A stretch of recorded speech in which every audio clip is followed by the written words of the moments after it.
महाराष्ट्राच्या कांदा प्रश्न आणि ऊस उत्पादक शेतकरी आणि शुगर इंडस्ट्री या बाबतीमध्ये महत्त्वाची चर्चा होती आणि चर्चा अतिशय सकारात्मक झाली. मुख्यमंत्री महोदय आणि आम्ही सगळेच जण त्या बैठकीला होतो. केंद्रीय कृषी मंत्री होते आणि दुसरे आपले केंद्रीय मंत्री प्रल्हाद जोशी होते.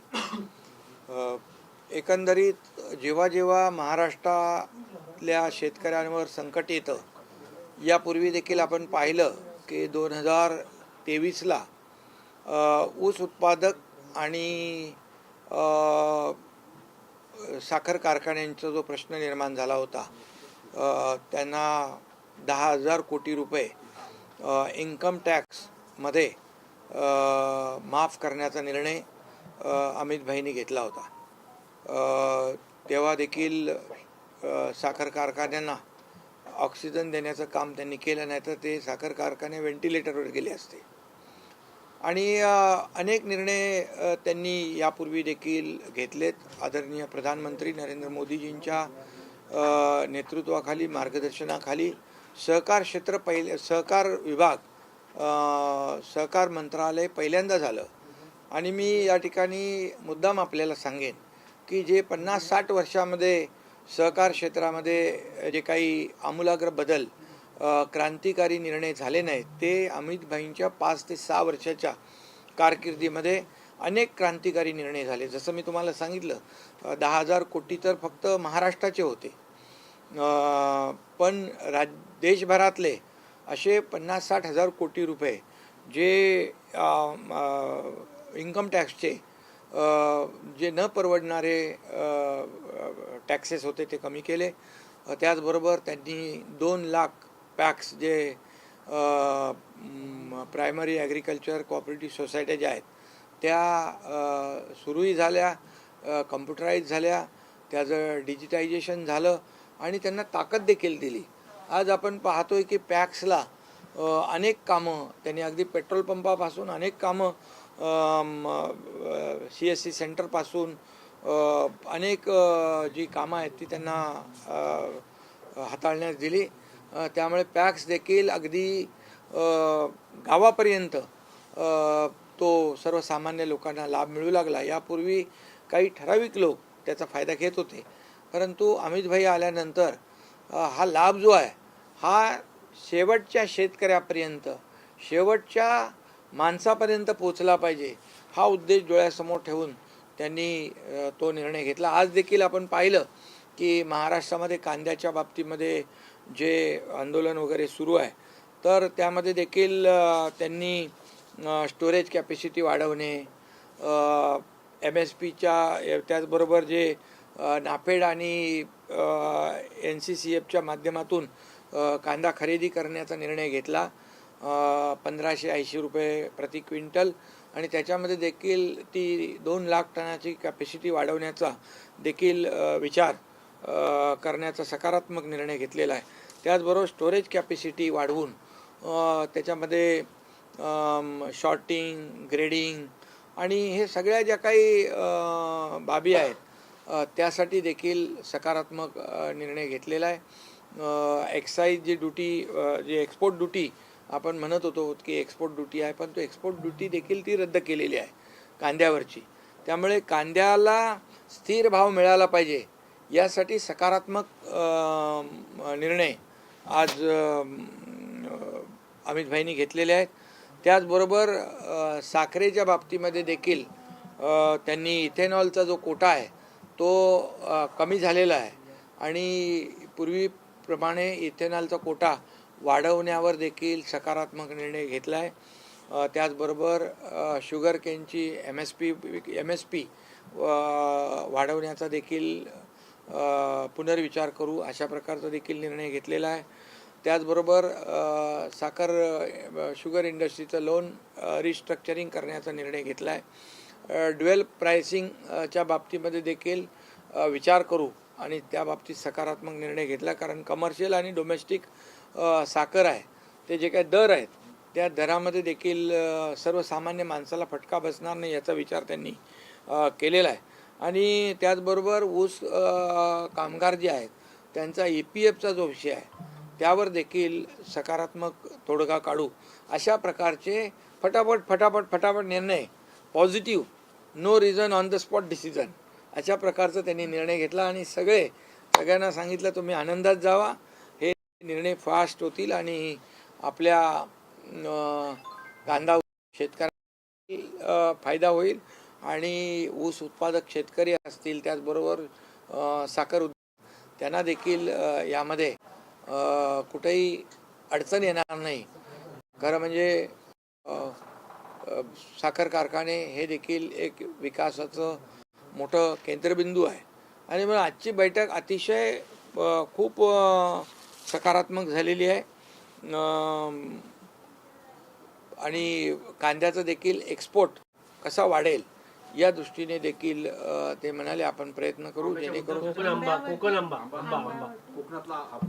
आंब्याच्या बाबतीमध्ये देखील जे काय आता काय सध्या नुकसान त्यांना होत आहे ते राज्य सरकारने निर्णय घेतलेला आहे त्यांना मदत करण्याचा आणि शेतकऱ्यांच्या मागे मग ते कांदा उत्पादक असू द्या, ऊस उत्पादक असू द्या, आंबा उत्पादक असू द्या, कोकणामध्ये देखील आंबा उत्पादकांचं कुठलंही जे काही नुकसान या हवामानामुळे वादळामुळे जे काही नुकसान होतं आहे तर तसं आपण ते बोर्ड पण केलेलं आहे, काजू आंबा बोर्ड केलं आहे, त्या माध्यमातून देखील आपण त्यांना शेतकऱ्यांना मदत करू. पण आजची बैठक जी आहे आजची बैठक फार निर्णय घेणारी बैठक झालेली आहे आणि अमित भाईंचा निर्णय घेण्याची क्षमता जी आहे ती आपल्या सगळ्यांना माहीत आहे. ते करतो, बघतो, बघताऊ करताऊ असं काही करत नाही. सर एक प्रश्न आता असं आहे की मुंबईमध्ये आज पाहिलं तर आदित्य ठाकरेंनी फोन केला आणि मुख्यमंत्र्यांनी काही निर्णय रद्द केले, तर मुख्यमंत्र्यांमध्ये आणि ठाकरेंमध्ये हा वाढलेला समन्वय तुम्ही कसं पाहताय? नाही, मला कुठला काय विषय आहे तो? महानगरपालिकेचे सुधार समित्यांसंदर्भातले काही प्रस्ताव म्हटलं ना मग ते आता सांगितलं की आम्ही फोन ते काय सांगतात, त्यांना काय खोटं बोलायचं रेटून बोलायचं हे सवय झालेली आहे. त्यांच्याकडे मुद्दे काय आहेत, विरोधी पक्षाकडे कुठले मुद्दे आहेत? पण ते असं दाखवत आहेत की आम्ही मुख्यमंत्र्यांच्या जवळ जातो. म्हणजे हे लाळगोटेपणा आहे ना. त्यांनी असं चित्र निर्माण करायचं. वेगळी भेट घेणार वेगळी भेट अमित शहासोबत घेणार आहात का? मी भेटलो मग अशी भेटले, हा वेगळी चर्चा झाली काही? मी भेटलो अमित भाईंना, तिथे देवेंद्रजी पण होते, आम्ही दोघं भेटलो आणि मग देवेंद्रजी थांबले आणि मी निघालो.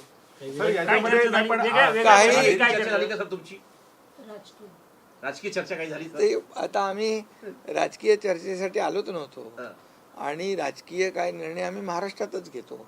हे सर्वसामान्य लोकांसाठी, शेतकऱ्यांसाठी आम्ही या ठिकाणी आलो होतो. पण आदित्य ठाकरे एक असं चित्र निर्माण करतायत का की ठाकरे हे आता मुख्यमंत्र्यांच्या, फडणवीसांच्या जवळ जात आहेत? का वेळ आली ही त्यांच्यावर, हे जर त्यांना विचारा, तुम्ही विरोधी पक्षाला विचारा. सर विधान परिषदेच्या जागेसंदर्भात आहे वारंवार विधान परिषदेच्या संदर्भात आज इनफॅक्ट इन केस तुम्हाला खुलासा करायचा असेल तर की एकनाथ शिंदे हे नाराज आहेत जे पण फॉर्म्युला सगळे चालत असतात का मागच्या काही महायुतीच्या फॉर्म्युल्यावरती मी दिल्लीत आलो की तिकडे चर्चा होते एकनाथ शिंदे नाराज आहेत. मी गावी गेलो की चर्चा होते एकनाथ शिंदे नाराज आहेत, एकनाथ शिंदे दुःखी झालेत. मी मजेत असतो, मी माझा आनंद घेत असतो आणि मी बघत असतो कोण कोण दुःखी झालेत, कोण कोण नाराज झालेत, कोणाच्या पोटात दुखायला लागलंय, हे मी आनंद घेत असतो. त्यामुळे महायुतीतलं विधान परिषदेचं आता तुम्हाला मगाशी मुख्यमंत्र्यांनी सांगितलं, मी सांगतो 1-2 दिवसामध्ये हा विषय संपेल. जवळपास महायुतीचं जे जागा वाटपाचं सूत्र जवळपास 1-2 दिवसात पूर्ण होईल आणि महायुती म्हणूनच निवडणूक होईल आणि महायुती पूर्ण जागा जिंकेल. संभाजीनगर किंवा नाशिक पैकी कोणती तरी एक जागा आम्हाला मिळावी असा आमचा आग्रह आहे, असं त्यांनी उघडपणे पहिल्यांदा सांगितलंय मुख्यमंत्री. आता त्यांनी जे सांगितलंय त्याच्यावर चर्चा होईल ना आणि तो मिटून जाईल. काय मत असतं त्याच्यावर? माझं काय, तुम्हाला माहिती आहे अगोदरपासून माझं महायुतीच्या बाबतीमध्ये अगदी मन मोकळेपणाने आणि कुठलाही त्या वादविवाद न करता समन्वयाने आम्ही निर्णय घेतला. भाजपची जी भूमिका आहे ती साधारणतः 10 तुम्ही ते 12 आज कांदा 10 ते 10 ते आणि 1 सर, हा प्रश्न. ऊस सर, कांद्यावर आणि याच्यावर 10 ते 12 जागा लढण्याचा भाजपचा मानस आहे असं त्यांच्याकडनं बोलून दाखवलं जातं खाजगी ठीक आहे मध्ये ना. किंवा काय आता आपल्या पक्षाची भूमिका काय? तुम्हाला बोलले का तुमच्या ते? मागण्या काय? तुम्हाला बोलले का ते? नाही, भाजपच्या तुम्हाला सूत्रांकडनं बोलले का? सूत्रांकडून काय 10, काय 5, चाललंय? सूत्र 2 तुमचीच आहेत. मागण्या आहेत. साहेब अरे 10, बाबा. 5, 2 होणार की 11-4 तुमचीच सगळी सूत्र, तुमचेच प्रश्न, तुमचीच उत्तर. एक दिवस थांबा ना, उद्याचा दिवस कशाला. सर या सगळ्यांच्या संदर्भात तुम्ही आज last बहुत week ही ला- महत्वपूर्ण बैठक दिल्ली में हुई है और कांदा जो महाराष्ट्र में कांदा किसानों के बारे में और प्याज उत्पादक जो हमारे किसान हैं उनके जो समस्या हुई है उनके बारे में चर्चा हुई है. उसके बाद गन्ना उत्पादक किसानों के बारे में, शुगर इंडस्ट्री के बारे में चर्चा हुई. बहुत ही सकारात्मक चर्चा हुई है और इसमें कांदा उत्पादक जो है उनके लिए नापेड और एनसीसीएफ जो है वो जल्द से जल्द उनको अमित भाई ने आदेश दिया है कि उसकी खरीदी बढ़ाई जाए और 1580 रुपये क्विंटल के दाम देने का निर्णय लिया है और मार्केट में खरीदी होनी चाहिए ताकि डायरेक्ट किसानों को पैसे मिले और किसानों को फ़ायदा हो. उसके बाद में जो दूसरा जो बात है स्टोरेज कैपेसिटी बढ़ाना, वो शॉर्टिंग करना और उसके साथ में ग्रेडिंग करना, इसके लिए भी मदद करेंगे. एक्सपोर्ट बढ़ाने के लिए भी मदद करेंगे. ऐसे तरह सकारात्मक बात प्याज के बारे में हुई है.